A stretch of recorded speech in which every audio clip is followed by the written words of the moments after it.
Tonight on CBC Vancouver News. If I was a squatter, if I was homeless, I would be living in something like this too. A fire in a vacant Burnaby apartment building kills one man. Why was it empty in the first place? Plus, just another example of the provincial government stepping into our lane. More BC communities want out of the province's new short-term rental rules. We are in a housing crisis. We have people struggling to find housing in their communities. And we've seen an outpouring of excitement and interest in the sign. Reading the signs. A Vancouver councillor wants to make a new tourist attraction permanent. This is CBC Vancouver News.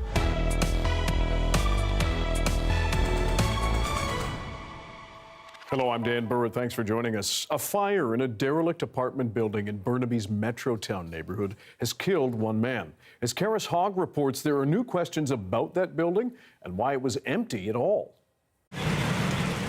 On a cold, wet Tuesday night, 25 firefighters, along with Burnaby RCMP and BC Ambulance, responded to a fire in this building. One female occupant was rescued from a third-story balcony. The crews were told that there was a second male occupant inside the building. Our crews conducted an aggressive search under heavy fire conditions to locate the second occupant. That fire victim was removed from the building and life-saving efforts were performed, but he passed away on the way to hospital. Both victims in the fire, squatters. The tenants of the 3-story low-rise apartment ordered to move out 18 months ago after the owner planned to demolish it and replace it with a 24-story tower. But those plans stalled and the land is now for sale. Perfectly good housing that people should be living in. And if I was a squatter, if I was homeless, I would be living in something like this too. With the price of the rents are so crazy. Murray Martin is with Burnaby Acorn, a tenants organization, and says this death is a direct result of government inaction on housing, federal and provincial. You know, they just made a big announcement. They're now subsidizing renters making up to $190,000 a year, households, which is insane. They got to be protecting buildings like these low-rise, which are the last few remaining affordable, truly affordable, not government definition affordable, units in the province. CBC spoke with a former tenant of this building on Silver Avenue who said the whole process has been incredibly stressful, from getting evicted to getting her top-up rent checks late. As you can see, there's another empty building over there, and there's many, there has been many since these new protections got put in. The developers, what they're doing is they're emptying out the buildings early so they don't have to pay these rent top-ups and accommodate the tenants. And now with this apartment and the much more valuable land it sits on up for sale, some tenants are wondering if the big new building they're supposed to be moving into in 2 years will ever be built at all. Karis Hogg, CBC News, Metrotown. An Indigenous housing society has bought a 16-unit apartment building in Esquimalt with help from the province. Luma Native Housing Society says the move will protect rental housing. Our long-term goal is to ensure Indigenous people of Esquimalt are given an opportunity to be housed in a culturally appropriate space and to provide the same support and services that Luma provides to all its residents. The building's existing tenants will be able to stay on and renew their leases when the time comes. But as tenants leave, units will go to Indigenous people. Luma requires its applicants to have at least 50% Indigenous ancestry, but they do not need to hold status. More cities and towns, meanwhile, are trying to avoid BC's new short-term rental rules. Prince George is the latest to ask to opt out of the Short-Term Rental Accommodations Act. As Mira Baines tells us, eligible communities have until Thursday to ask. Here in Esquimalt, the housing minister is touting a program to preserve more affordable rental homes. However, on the other hand, the government's policy to restrict short-term rentals is getting pushback from some BC communities. Prince George is one of them. Its council has voted unanimously to ask the province for it to be exempt under the new rules. It doesn't automatically qualify since its vacancy rate was 2.8% last year, and the threshold is 3%. This is just another example of the provincial government stepping into our lane. and worrying about our jurisdiction of governance while not fulfilling their responsibilities in their areas. Penticton has sent a letter to the province demanding it be able to opt out. Dawson Creek and neighbouring Fort St. John also want out of the new rules. But BC's housing minister is standing firm. He says ending short-term rentals in some cities is one way to boost housing stock across the province. We are in a housing crisis. We have people struggling to find housing in their communities right now. And CMHC has defined a healthy vacancy rate of 3%. And if communities have that, like West Kelowna, they have the ability to opt out.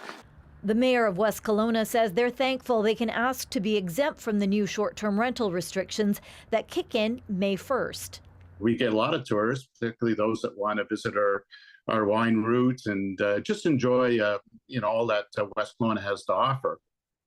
And under the new rules, they wouldn't be able to continue.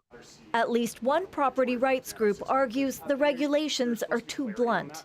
We see that there is need for nuance in it. We've got places up north that need this shorter term accommodation for usage in hotels, people for medical treatment. We're hearing film industries that are in need, and of course the big demand is tourism, right? Under the new rules, people will only be able to offer short-term rentals in their principal residence in cities with low vacancy rates. Mira Baines, CBC News, Victoria. The mayor of West Vancouver has been banned from practicing law for 2 years.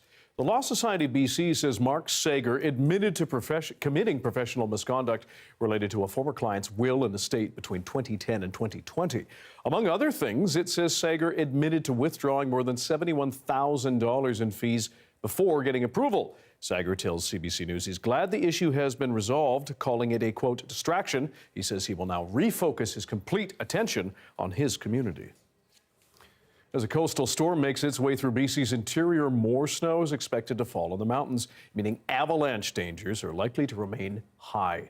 Highway 1 is closed between Revelstoke and 1 kilometre east of Golden as a safety measure. No detours are available, and Drive BC says the road is not expected to reopen until Thursday.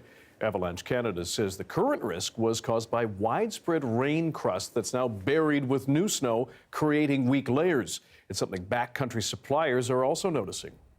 Whenever there's a persistent slab problem and or a persistent weak layer in the snowpack, it makes things much more unpredictable.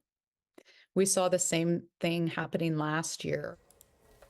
Avalanche Canada suggests anyone planning to be in the backcountry take an avalanche skills training course, have proper gear, and know the forecast for the area they plan to visit. Darius Madavi joins us now with a first look at the weather, and quite concerning with all of those avalanche warnings. Yes, a good reminder that anytime it comes to the weather, with the good also comes the bad. So good news for the snowpack across much of southern BC also means increased avalanche risk, again, across many areas. We're at avalanche risk being 4 or higher across much of the south coast and other parts of BC.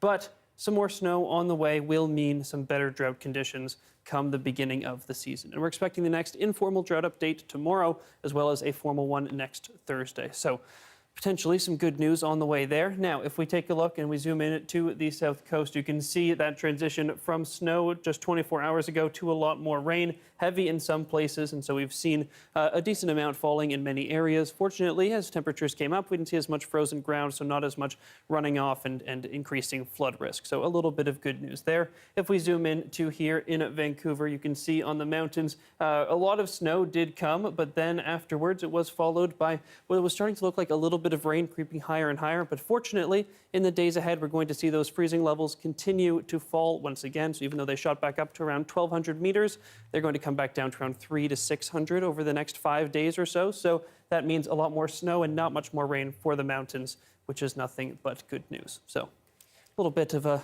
give and take here in terms of the avalanche risk. All right, we'll check in later, Darius. Thanks very much. Thank you. Another year, another wait. Hundreds of Vancouver parents and guardians have been told their kids are now on wait lists to enter kindergarten. This has been an issue for many years. Municipal Affairs reporter Justin McElroy spoke with our Jessica Chung about how the province is trying to fix it. How many parents are actually in this situation this year? Oh, quite a lot of them. This is the month where people get their letter from the Vancouver School Board saying whether they got into the catchment area where their child lives and where they live, or where they're closest, or whether they're on a wait list and have to hope that things sift out for them in a positive way, or their kid will have to go to a school that's maybe a 15, 20, 25-minute walk through sometimes busy streets. 270 children are in that boat this year. 15 different schools, most of which are right in the middle of the city. So Lord Roberts, Annex, LC Roy, Crosstown, all of these schools right in the middle of Vancouver. Supply is way less than the demand, the number of children here. This has been a long-standing issue, but we do this story every year because it shows how, despite parents asking for change, governments have been slow to figure out how to fund the necessary schools for the center of Vancouver to alleviate this problem. Yeah, and then you talk about government. What is the government doing about all of this? Well, they say that they have invested $4 billion in capital upgrades to schools across the province over the last 7 years. They also point out that Vancouver, they've been focusing on seismic upgrades over building new schools over the past decade. Both are important, of course. And they also promise that finally, 4 years after saying that they would fast-track a school for Olympic Village, a decade after Olympic Village became a neighborhood, they're going to be making an announcement in the coming weeks. That'll make some people happy, but if your child is about to enter kindergarten this year or next year, or the one after that, it's going to be a little solace if you only have a 20 or 25% chance of your kid getting into Simon Fraser, the nearest school, in that interim period. Absolutely, yeah, definitely stressful for parents. Thank you so much for that, Justin. Appreciate it. Thanks, Jess. Justin McElroy speaking with Jessica Chung. A BC family is calling on trappers to post warnings after their dog lost a leg. Pearl is a 3.5-year-old Anatolian shepherd who works at a farm near Fort St. John. Her pet parents say they found her stuck in a leg hold trap after she went missing more than 2 days ago. For more than 2 days. They say they didn't know where the traps were in the area and want the province to make signs mandatory. First things first, this is awful. Obviously awful for the pet and the owner as well when something like this happens. The province has already banned the use of almost all lethal traps within any municipality. And if anybody sets a trap illegally, doesn't take the training, et cetera, outside of those banned areas, they can be subject to fines. The province says it does support voluntary signage and is considering other ways to protect pets. Imagine a lawnmower too small for the human eye to see. That's what some researchers have come up with. After the break, our Darius Madavi will be back to break down how it is using harvested energy to move.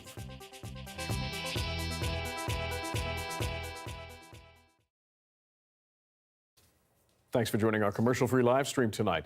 An Edmonton institution is getting ready to say goodbye after 34 years of feeding the city's downtown core.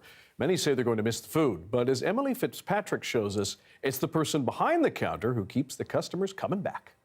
I've been coming to Chicken for Lunch since about 2006. Geez, I've been coming here for over 2 decades off and on. And I've been coming here for 14 years. I've been coming since July 31st, 2000. So if it's not clear by now, this lineup certainly shows just how loved this downtown institution is. Hungry customers willing to wait as long as it takes for their final taste of chicken for lunch.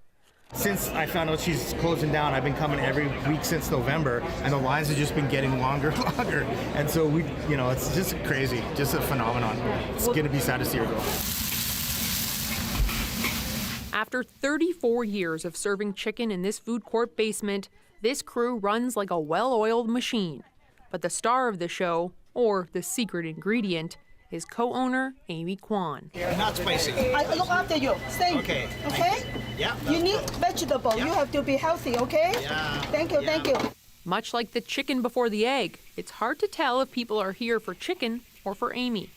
ever since I've met her, she's been very kind, gives me a nickname, stuff like that. Remembers all of our dishes that we want, and it's pretty cool stuff. I don't know, I've never felt so appreciated from any other restaurant ever. Hers is the only one. It's like I said, it's family, and that's understating it, really. Her memory. Her memory. She will remember you and remember. I walk up there, Mike, how you going? I know exactly. I don't even have to say anything. She knows what I want. Yeah. And she's bang on accurate every single time. It's impressive. She's just an icon. Chicken for Lunch will close its doors at the end of the month. And with just a few days left, getting Amy to stop long enough for an interview, forget about it. They just touch my heart. They lie for so long.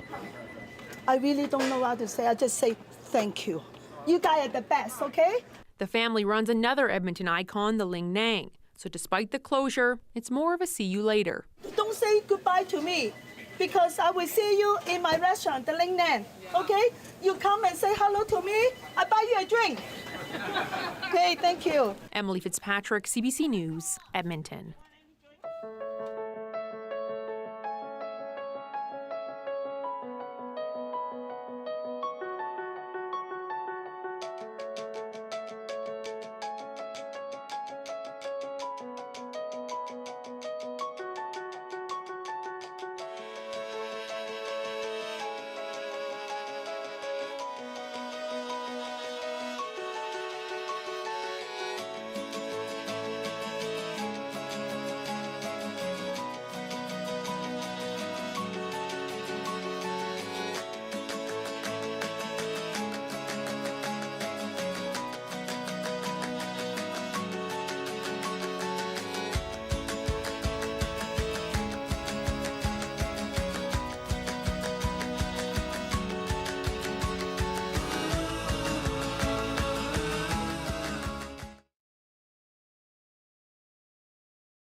Most of us know how lawnmowers work. They cut grass and leave a swath of shorter lawn behind it. An international group of researchers, meanwhile, including a team from here in BC, have created a microscopic equivalent, the first of its kind. Our science and climate specialist, Darius Madavi, is here to tell us more and why. So, what is a microscopic lawnmower? Let's start by getting the scale we're talking about. So Dan and everyone watching, I'm going to take a look at your finger. Now look closely. See the ridges of your fingerprint? Between every single one of those, you could fit 4 of this molecular lawnmower. Now, according to Chapin Korosek, the lead author on the new paper detailing the breakthrough, that's the scale we're talking about.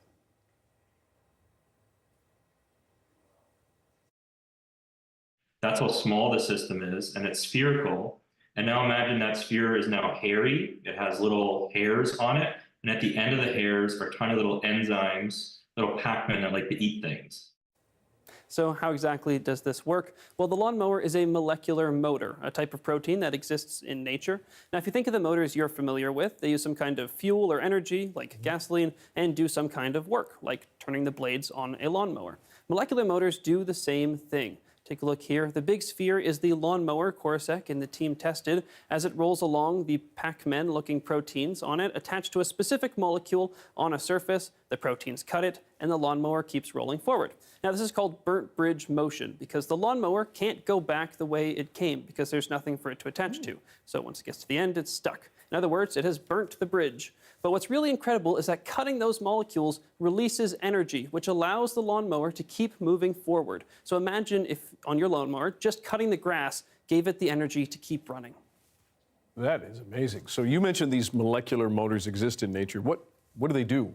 Well, let's put it this way. If it weren't for molecular motors, we wouldn't be here having this conversation. They're essential to life as we know it, critical in everything from humans to bacteria, and they arrange the contents of your cells and the stuff between cells, and they do it incredibly efficiently. If we were able to create macro-scale motors that were even close to as efficient, we would need a tiny fraction of the power we use now, which Nancy Ford, the principal investigator of the study, illustrated beautifully. If you look at how much work it can do, like how much it could bench press, like relative to its body weight, it's like billions and billions of times greater. So it would be like me being able to bench press, I don't know, like 3 aircraft carriers or something just, phenomenally ridiculous. Certainly seems like a lot of promise. Are there any practical applications on the horizon? Well, we should be careful to set expectations. This was a massive breakthrough, synthesizing a motor from scratch, but the goal of this work is very much to set a foundation to build on. Now, with that being said, there are a lot of promising directions for this. For instance, we talked about how important these motor proteins are for our cells and our bodies, and as a rule of thumb, when something is that important, it makes for a pretty nasty disease when something goes wrong. So these synthetic molecular motors could one day give us a way to study and maybe even treat those diseases, and they could provide a model system to test how we could stop certain bacteria from dividing, or study how viruses like influenza use systems just like this to invade our cells. According to Ford, there are already researchers looking at potential applications for computing too. So there's a lot of promise, but as Korosek told me, their team is very happy with how far they've already come. And it's given me such an immense appreciation for how beautiful our cellular systems are, because it is extremely hard to create a system bottom up that's totally synthetic, that behaves like what nature has developed over millennia of evolution. It's never boring. Darius Madavi, science and climate specialist. Thanks. Thank you. Coming up, the federal government is reimposing visa requirements on Mexican nationals. More on why and who the restrictions will impact after this.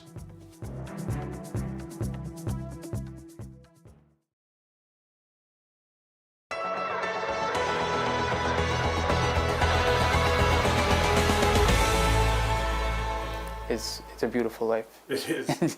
Being able to wake up every day and just be guilt-free, no shame. You know, I don't have this big weight knot in my stomach anymore.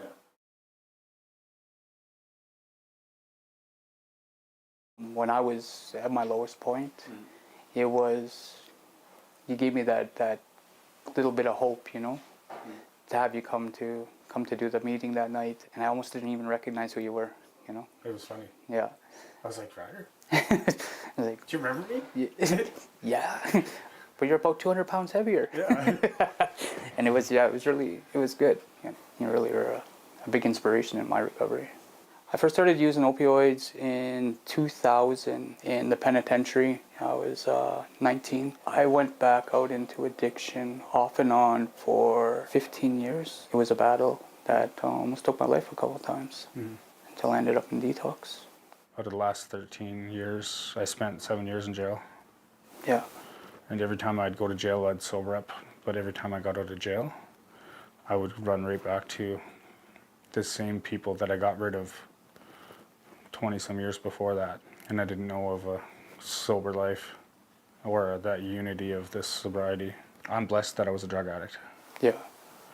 I'm blessed that I burnt my life down to the ground so hard that they put me on that POET program. Yeah. I need to have accountability. I need to have all this stuff, because if I don't have all this stuff, I'm going to go to jail and I'm going to meet a whole bunch of people I don't need to meet. I'm going to learn a whole bunch of things I don't need to learn, and I'm never going to get better.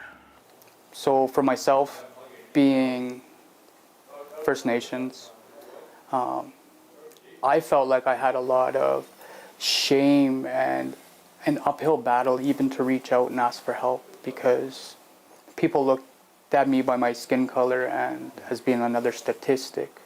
So I always felt like it was harder for me to find those supports when I first got into recovery.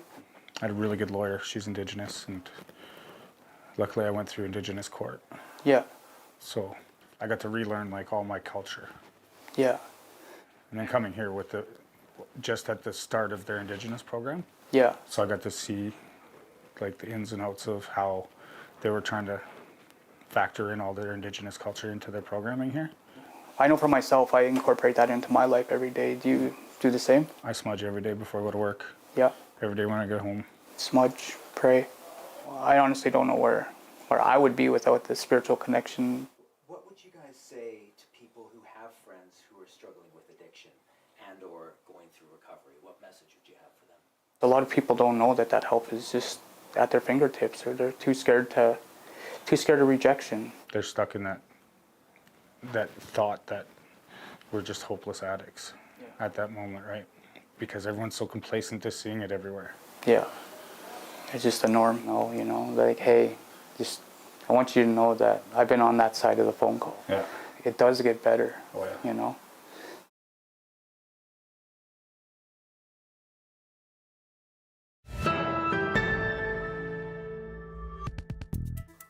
Shoppers Drug Mart is being accused of taking advantage of an Ontario government program meant to help patients with their medications. CBC News spoke with former employees who say upper management pushed staff to make unnecessary calls to patients, then billed the province and taxpayers. More now from Angelina King. Toronto pharmacist John Nan says med checks are valuable for patients if done appropriately. But he and other pharmacists we spoke to say in some cases, the service is being exploited by Shoppers Drug Mart. I worry that something like this really could set us back as a profession, as a healthcare system. Nan says that's partly why he left Shoppers last year. He says his manager shielded staff from the corporate pressure, but when a new person came in and introduced targets, That was the last straw that broke my back because I would not do it. medication reviews are done across the country, but it appears the concern over how Shoppers is doing them is striking a chord most in Ontario, where the province allows meds checks to be done over the phone instead of in person as was required before COVID-19. That phone call can bring in up to $75, $37 more than a family doctor bills. A letter obtained exclusively by CBC News, sent to Shoppers management from a group of Ontario pharmacy owners, says the pressure to bill is borderline abusive and is creating safety concerns for the provision of good medical care to patients and customers. I'm wondering what you or Shoppers has done to address those concerns. So once again, we take those allegations very seriously. We are certainly continuing to follow up and review this. Shoppers President Jeff Legier says there are no targets or quotas, and management does not pressure staff to bill meds checks. He says the service is having a positive impact. We certainly see meaningful outcomes for patients based on our internal data. 4 out of 10 times, there's a positive intervention that's happening for a patient. It was really uncomfortable. This former Shoppers pharmacy assistant says the pressure to cold call patients to schedule meds checks is partly why they quit. CBC isn't identifying them because they now work for a different Loblaws-owned pharmacy. I didn't feel like I was really serving the community in a helpful manner. I thought it was odd. Mary Fernando says she didn't realize she was even getting a meds check at first when her Shoppers pharmacy called and asked a few general questions about her routine medications. That is bothersome to have something that was charged that was unnecessary. Angelina King, CBC News, Toronto. Still with healthcare, a new study is shedding light on a big debate. Should more healthcare services be privatized? As Christine Burritt explains, the study suggests a shift could come with serious costs for patients. We all need health care, and governments are increasingly paying private for-profit companies to deliver parts of it, not just in Canada, but in countries around the world. I would be concerned that it will come at the cost of the quality of the health care they receive. A newly published review from Oxford University examined the effect of healthcare privatization on the quality of care. It analyzed 13 studies from 8 countries, including Canada, Sweden, South Korea, and the U.S. While rare in Canada, researchers found hospitals converting from public to private ownership tended to make higher profits, primarily through treating healthier patients and reducing staff. Researchers also found, while they didn't directly follow patients, privatization in larger areas or regions frequently corresponded with worse health outcomes for patients. So there's a little bit of cherry picking going on there. This Canadian doctor argues the review includes too many U.S. studies. He says more for-profit care will increase access. We're trying to say, how do we reduce wait times? We've really never had a problem with quality of care in terms in our hospitals. This economist says the Oxford review backs up what many experts understand. They say it out loud. They say the quiet part out loud.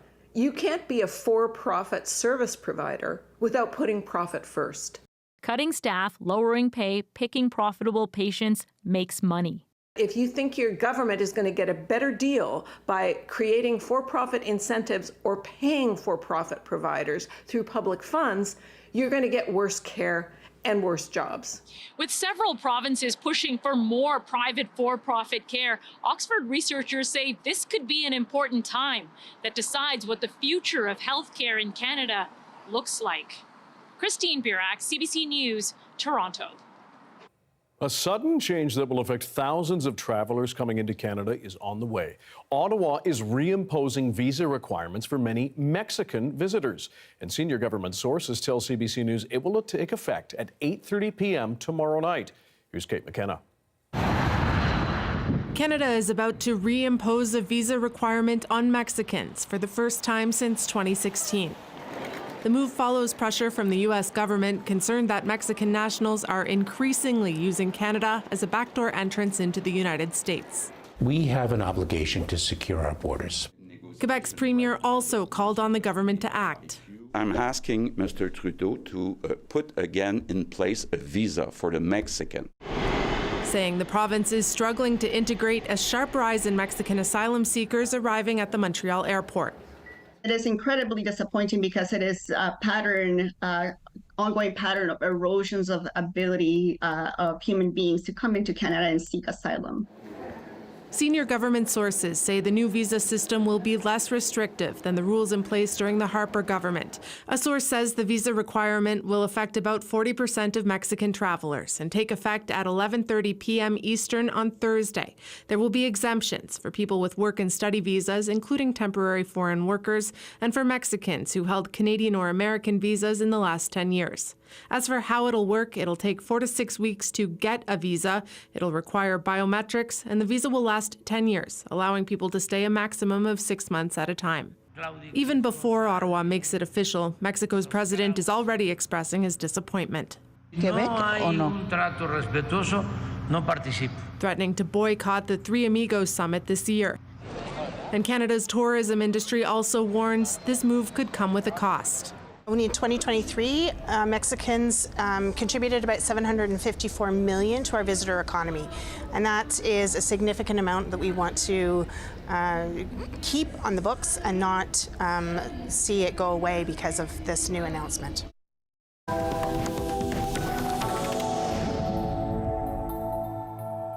The widow of Russian opposition politician Alexei Navalny delivered an emotional speech today before the European Parliament. She's vowing to keep up his fight for democracy. Yulia Navalny says Russian President Vladimir Putin must be held accountable for her husband's death.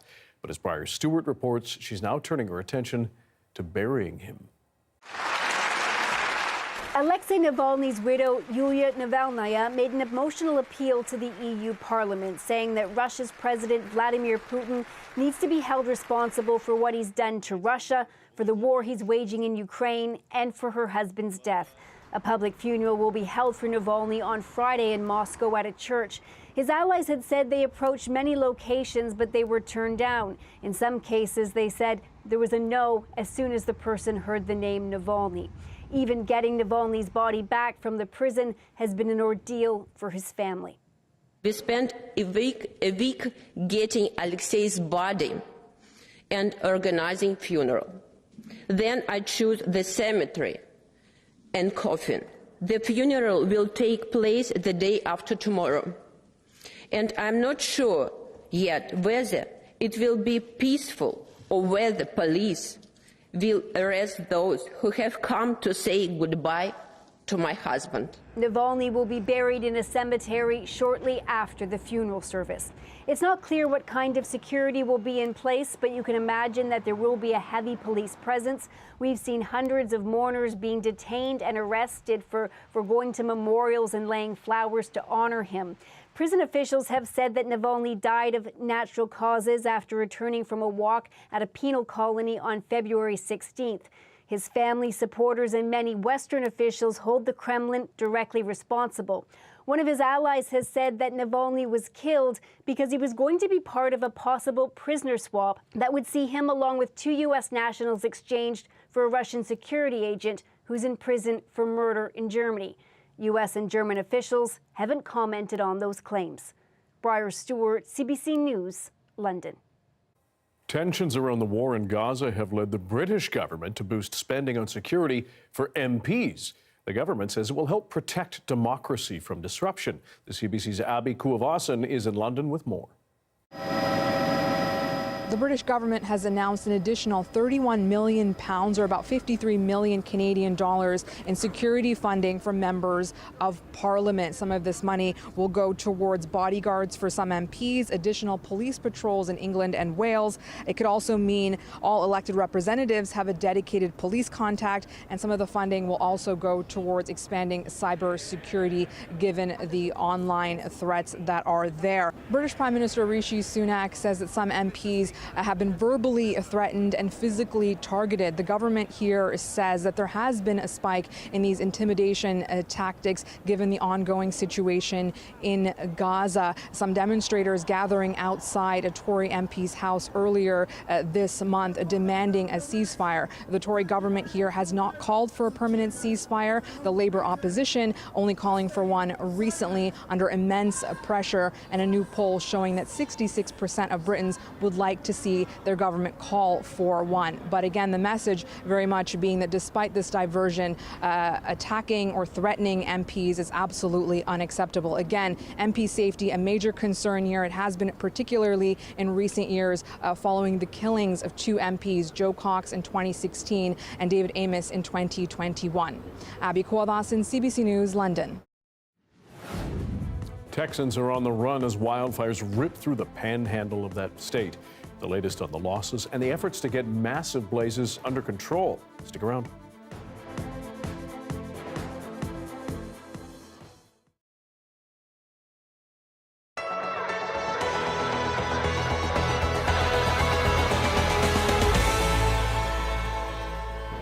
The Stollery is the only children's hospital in the city, but it's also used by children from communities north of Edmonton. For more than 2 decades, it shared the same building as the University Hospital. We want kids to be kids even while they're in the hospital. The Alberta government is announcing $20 million over 3 years for a standalone Stollery, with a focus on offering more beds and larger clinical spaces. This level of planning will now go into the next stage where it really starts to look at where will this facility go, what is going to be incorporated within the walls of that facility. I'm near 127th Street and Ellerslie Road Southwest. Now it's where the approved site of the South Edmonton Hospital is supposed to be. 7 years ago, the NDP government announced the project was going to start. But as you can tell behind me, well, there's not much that exists here. And now, the Health Minister offered a bit of an update on the project. On the South Edmonton Hospital, we are pausing to have a more comprehensive look at how we can better serve the needs of Edmontonians and all of the North Alberta that utilizes facilities within Edmonton. When we look at the fact that when we build the new standalone Stollery, it will actually free up over 200 adult spaces here at the hospital we're currently in. This is outrageous. And there's many reasons why we need more hospital space. One is there are more people, so we need more hospital beds. But they've also crashed our primary care system. And we know that primary care, which includes preventive care. There's no timeline on the new Stollery project. As for the promised funding, it still has to be introduced in Alberta's budget on Thursday. Travis McEwen, CBC News, Edmonton.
The effects of climate change continue to become more and more obvious.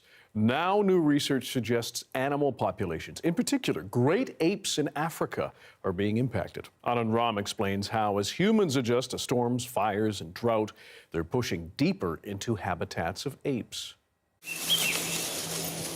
For our closest cousins, just like us, the threat of climate change is here. An environmental pressure for critically endangered species hunted and facing extreme deforestation. They are facing a lot of threats that are much more imminent than climate change. But we do say will add an additional stressor. In some habitats it already has. A new study looked at more than 300 gorilla and chimpanzee habitats across Africa and found all of them have already seen increased temperatures in the last decade. The study then projected an even warmer world and found apes will face more extreme rainfall events, more wildfires, and more consecutive dry days. Conditions that push humans around them to the brink too. As crops fail from intense drought, farmers look elsewhere for resources. And they turn to the forest, of course, for resources. So they return to the forest to try and get food, to get more fuel, to create charcoal, things that they might need in order to basically survive these types of drastic crop failure type events. And that pushes the incidence of human-wildlife conflicts. Those who work with communities near these habitats know apes keep the forest healthy and in turn provide food and resources. So we really have those conversations with the communities, and that it's not just to protect chimpanzees for the sake of protecting chimpanzees, but it's actually a coexistence that needs to be nourished and needs to be protected. The silver lining, say experts, is that the study modeled two climate futures, one where warming is held to just 2 degrees, the other where no action pushes warming to 3 degrees. If warming is kept to the lower end, it could help save these flagship forest dwellers from more death and disruption. Anand Ram, CBC News, Toronto.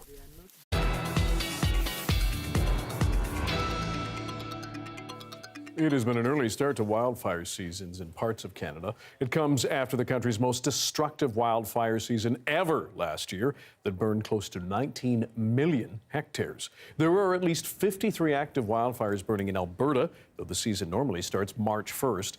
That province has been facing warm and dry conditions and could be in for another grim stretch.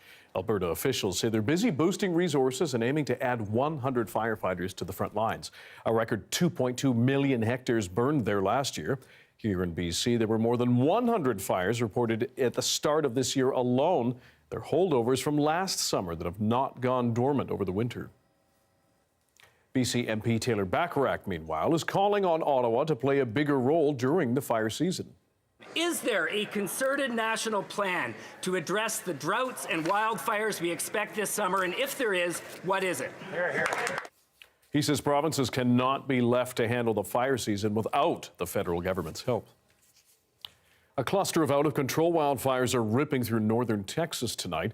The area affected is mostly rural, sending people and livestock fleeing. Chris Reyes now with the Inferno and how it is upending lives. Intense and moving fast, this was the harrowing escape route for so many in northern Texas. It looked like Armageddon. It looked like our town was just being engulfed in black, and it was just disappearing right before us as we were driving in our rearview mirrors. For some, the mad dash to safety meant leaving everything behind. We basically have lost everything. This is the only pair of pants I've got. The shirt, that's it. My mother's home, unfortunately, has burned to the ground, and there's absolutely nothing left. The fires ignited Monday in the state's panhandle, where about 500,000 people live. Warm, dry, and windy conditions fanning the flames. Lots of what we say fuel in the area, and that's going to be all of your dry grasses from this past winter that were just, sitting out there in the plains and in the fields. The biggest blaze spread fast, quickly growing to more than 3,000 square kilometers, even crossing state lines.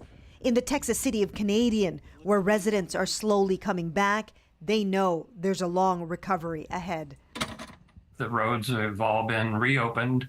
The evacuation orders have ceased. Everyone is back in their homes and do it well, the ones that still have a home. Texas Governor Greg Abbott has issued a disaster declaration for 60 counties in the state, activating resources for struggling firefighters. We have had fire crews out for the last 48 hours plus, I believe, many of them without sleep. They're doing everything they can to contain wildfires that continue to grow and could break records if not put out soon. Chris Reyes, CBC News, New York. Darius Madavi joins us with the forecast. And Darius, have a quick check-in on what's happening in Texas? Yes, so as a situation people in BC know all too well, the rate at which these fires spread was really extraordinary. It's already the second largest fire in Texas's history, and at the rate it's growing, it could very easily overtake the top spot. Right now it's covering over 500,000 hectares, and soon it could overtake the 900,000 that make up the top place. Seems like a lot, but I'd expect that by tomorrow, as the fires continue to spread, because they're completely uncontained, it might seem a little bit more plausible. Now, tonight, meanwhile, turning to BC, we have lots of rain, which I'm sure Texas could use. Now, also lots of snow in those higher elevations. Whistler, over the next few days, expecting to get plenty more, and they've just gotten a lot, including same with the local mountains. But take a look at the snow stake at Whistler earlier today. In this time lapse, you can watch it build up to around 20 centimeters of snow. Now, all told, yesterday, Whistler got almost 50 centimeters of snow, and today, another 40 to 50 centimeters already. So as they continue to get some more snow over the next few days, and Vancouver gets some more rain,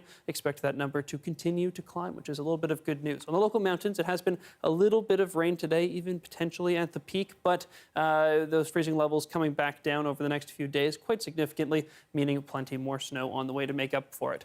Now, if we take a look across the interior, plenty of snow coming to many areas as well, and we have some snowfall warnings up and down the BC-Alberta coast, which is why we need to exercise some special caution, not just because of the snowfall, but also the avalanche risk that we heard about earlier. Winter storm warning still in place for many areas as well as a few rainfall warnings, both here on the south coast and along in Elk Valley down in the southeast. There's also a wind warning in Howe Sound in addition to the rainfall warning, so be aware of that. Now, in terms of the accumulation across BC, still plenty more snow on the way for many areas, especially at those high elevations, plenty more on the way for Whistler and the mountains as well, so a little bit of good news there. Meanwhile, this small amount that is potentially coming to Vancouver is showing up in some models, but not many at the moment. I'm not counting on it, but Thursday night into Friday, it is a small possibility that you can see here. But if we take a look instead at our rainfall warning, or our rainfall accumulation, you can see lots more of that on the way too, including here in Vancouver and across much of the south coast. So a little bit of more excitement on the way this week, but calming down a little bit. Lots of conditions, lots of exciting conditions across the province and here in Vancouver. In our 5-day forecast, you can see a lot of consistency, but something a little bit unusual for Vancouver. Some thunderstorms possible tomorrow night into Friday. If we are going to get them, this is the time of year when we're a little bit warmer and got more instability in the air. Okay, something to listen for. Thanks very much, Darius. Thank you. Well, CBC Indigenous reporter Jackie McKay recently sat down to do her makeup with Canada's Drag Race Season 4 winner, Venus, the first Indigenous winner of the show. Take a look as they chat about the complexities of Métis identity. Okay, I'm like pretty nervous to do my makeup in front of you. No, it's fine. I'm here to help if you need help. I want to be as pretty as Venus when I grow up. How long have you been doing drag for? 7 years. Longest job I've ever had. Yeah. What made you want to go on Drag Race? Money. No, just kidding. Yeah. Definitely not that. Well, Drag Race is expensive. But anyways, why I wanted to be on Drag Race, I really just wanted to play the game. Such a huge undertaking. Yeah. Like, Drag Race is no small feat. Did you have to, did you spend a lot on, costumes and makeup and stuff? I really wanted the best of the best. Like, your first chance to, showcase, your vision. On the show, when you were, talking about, being Métis. Yeah. I'm also Métis. I feel like there's a lot of representation in, First Nations communities, but I feel like Métis doesn't get as much. Don't believe there was a Métis queen before on the show. Who's Métis on your side? My dad. Yeah, same here. I was born and raised in Vancouver and wasn't raised within community.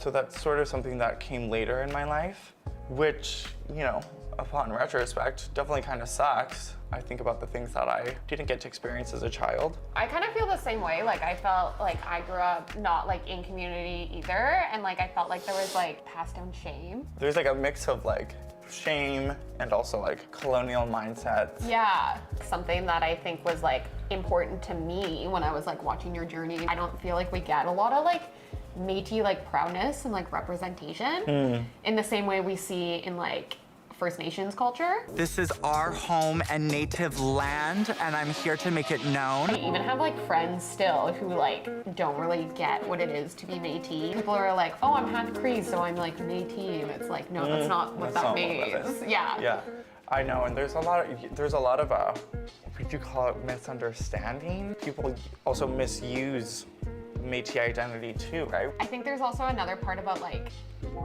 whiteness being ingrained into being Métis, and like that can be like hard to navigate too. Putting that whiteness first isn't the point. Yeah. While still being able to acknowledge that though as well, you know, because it's like, well, I'm still half Irish on my mom's side. Did it just like feel like really natural to like talk about it like on the show? At this point, at any like Canadian platform, there needs to be an Indigenous voice. This isn't just me. This is like a story that so many of us share.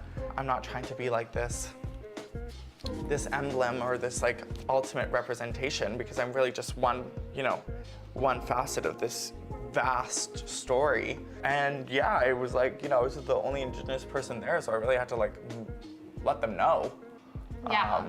That like, hello, I'm here, and I'm carrying all these people with me. So that felt really natural, and just wanting to like, but at the same time for me, when it comes to my drag, like I'll be honest, like my drag isn't like necessarily like deeply rooted within my culture. Like for me, I'm like, Venus is like just sort of like my own separate thing. Perhaps as I get older and as I like progress within my career, more of that will happen. But like at that point, it wasn't like, I wasn't walking out in like a ribbon skirt, or like there was things that I wish I did maybe. Like I wish I incorporated more like beaded jewelry in some of my pieces and stuff. Now that I've done the show, now that I've won the show, I realize the impact that it has had. And to me, that is like, that's what it's about. I've had so many Two-Spirit people reach out to me, getting to connect and share stories with each other. That's what my family has always done. That's what Indigenous people have always done. Yeah. So that to me was really the coolest part. The temporary Vancouver sign at the convention center is on its way out, but is it time for a permanent one? After the break, Justin McElroy looks at the case for and against.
I'm Amy Bell, and here's what's in your CBC Vancouver inbox.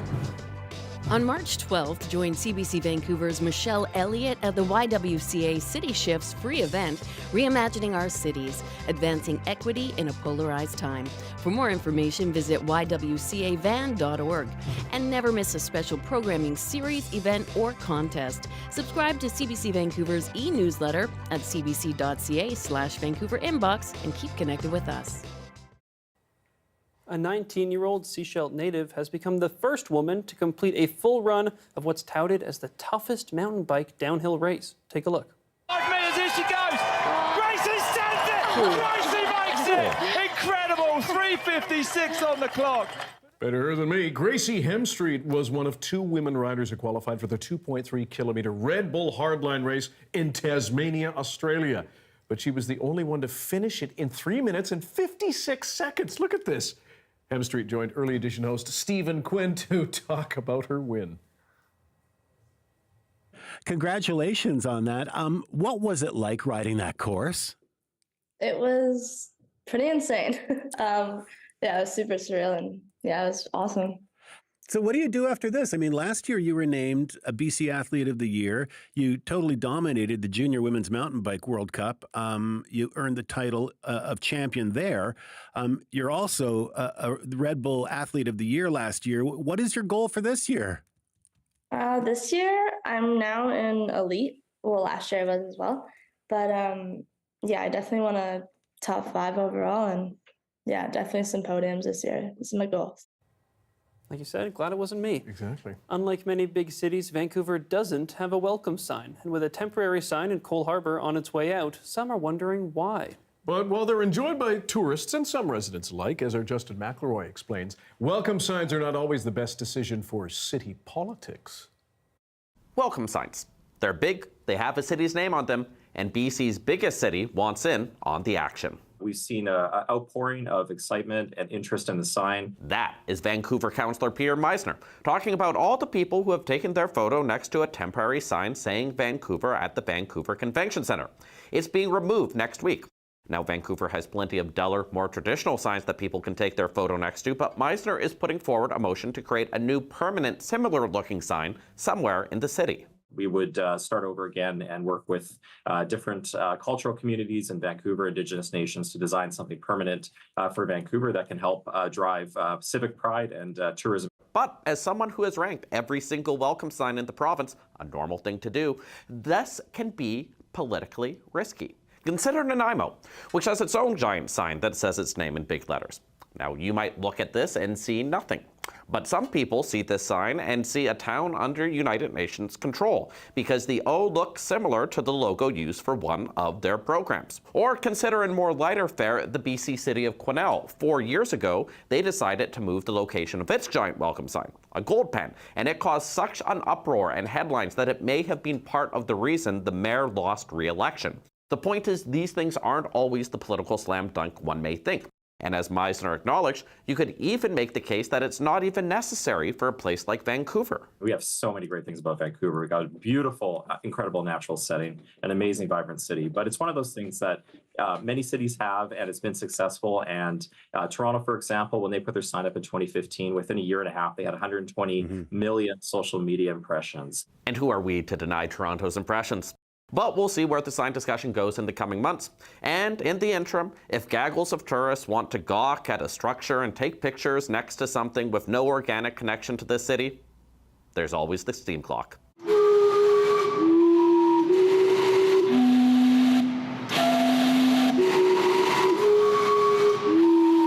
Justin McElroy, CBC News, Vancouver. What was wrong with nuclear weapons free zone? I think ranking signs is a normal thing to do. Thanks for being with us tonight on CBC Vancouver News at 6. You can watch this newscast on CBC Gem, our free app, as well as on YouTube and our website, cbc.ca/BC. We'll see you at 11 o'clock, right after the National. Good night.